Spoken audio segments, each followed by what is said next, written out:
IPL 2025 18వ season కోసం Mumbai Indians జట్టు కెప్టెన్ను మార్చనుందా? అలాగే ముంబై ఇండియన్స్ హార్దిక్ పాండ్యాకి షాక్ ఇవ్వనుందా అంటే నిజమనే చెప్పుకోవచ్చు. శ్రీలంకతో టీ20 సిరీస్ కోసం హార్దిక్ పాండ్యాని కెప్టెన్గా నియమించకపోవడంతో పాటు ముంబై ఇండియన్స్ పునరాలోచనలో పడ్డట్లు తెలుస్తుంది. సూర్యకుమార్ యాదవ్ని ముంబై ఇండియన్స్ కెప్టెన్గా చేయాలని ఆ ఫ్రాంచైజ్ ఆలోచిస్తున్నట్లు సమాచారం అయితే నెలకొంది. దీనిపై అధికారిక ప్రకటన అయితే రావాల్సి ఉంది. అదే జరిగితే హార్దిక్ పాండ్యాకు షాక్ తప్పదనే చెప్పుకోవాలి. టీ20 ప్రపంచ కప్ 2024లో ఛాంపియన్గా నిలవడం మినహా టీమిండియా స్టార్ ఆల్రౌండర్ హార్దిక్ పాండ్యాకు గత ఏడాది కాలంగా ఏదీ కలిసి రావడం లేదు. ఆటపరంగా, వ్యక్తిగతంగా అతడు ఎన్నో కష్టాలు ఎదుర్కొన్నాడు.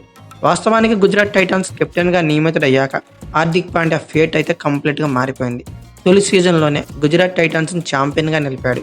అలాగే రెండో సీజన్లో ఏకంగా ఫైనల్కి చేరడంలో కూడా పాండ్యా కెప్టెన్సీపై ప్రశంసలు వచ్చాయి. భారత్ జట్టుకు సైతం భవిష్యత్ కెప్టెన్ అతడే అనే అభిప్రాయం కూడా వ్యక్తమైంది. కానీ ఐపీఎల్ 2024లో పరిస్థితులు పూర్తిగా మారిపోయాయి. గుజరాత్ టైటాన్స్ జట్టును వీడిన హార్దిక్ పాండ్యా ముంబై ఇండియన్స్ కెప్టెన్గా రోహిత్ శర్మ బాధ్యతల నుండి చేపట్టాడు. ఇక అప్పటి నుంచి పాండ్యా డౌన్ఫాల్ ప్రారంభమైంది. రోహిత్ శర్మ ఫ్యాన్స్తో పాటు ముంబై ఇండియన్స్ అభిమానులు సైతం హార్దిక్ పాండ్యాను కెప్టెన్గా స్వీకరించలేకపోయారు. దీంతో అతడు హేళనకు కంప్లీట్గా గురయ్యాడు. రోహిత్ శర్మ, ఇషాన్ కిషన్, జస్ప్రీత్ బుమ్రా, సూర్యకుమార్ యాదవ్ లాంటి ప్లేయర్లు ఉన్నప్పటికీ ముంబై ఇండియన్స్ పేలవ ప్రదర్శన అయితే చేసింది. దీంతో లీగ్ దశ నుంచే ముంబై ఇండియన్స్ అయితే నిష్క్రమించింది. ఏకంగా 2024-17 సీజన్లో పాయింట్స్ టేబుల్లో చివరి ప్లేస్లో అయితే నిలిచింది. అయితే టీ20 ప్రపంచ కప్ 2024లో మాత్రం హార్దిక్ పాండ్యా అదరగొట్టేశాడు.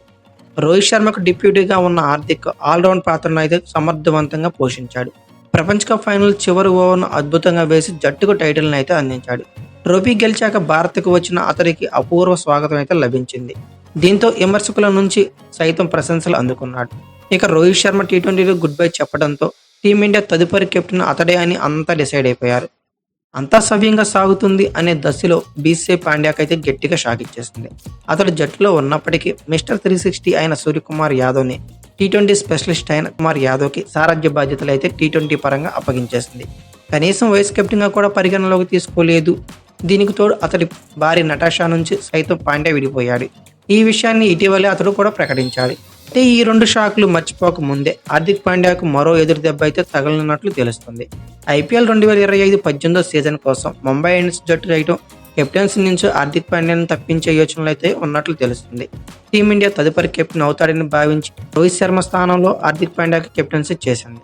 కానీ శ్రీలంకతో టీ20 సిరీస్ కోసం ఎంపిక చేసిన జట్టుకు ఏకంగా సూర్యకుమార్ యాదవ్ని కెప్టెన్గా ప్రకటించడంతో పాటు బీసీసీఐ ప్రణాళికల్లో భాగంగా అతన్ని 2026 ఐసీసీ టీ20 వరల్డ్ కప్ దాకా కొనసాగించే అవకాశాలు కనబడుతున్నాయి. దీంతో హార్దిక్ సారథిగా లేడని ముంబై భావిస్తోంది. దీంతో హార్దిక్ బదులు సూర్యకుమార్ యాదవ్ని కెప్టెన్గా చేయాలని ముంబై ఇండియన్స్ భావిస్తుందని తెలుస్తుంది. ఇదే జరిగితే హార్దిక్ పాండ్యాకు మరో షాక్ తగిలినట్లని చెప్పుకోవచ్చు. అయితే ఈ వీడియో గురించి మీరేమనుకుంటున్నారో కామెంట్ బాక్స్లో పిన్ చేయండి. అలాగే ఈ వీడియో కనుక మీకు నచ్చినట్లయితే like, share, comment plus subscribe చేసుకోండి. అలాగే పక్కనే ఉన్న బెల్ ఐకాన్ ఒకటి మాత్రం మర్చిపోకండి. Thank you for watching. Have a nice day.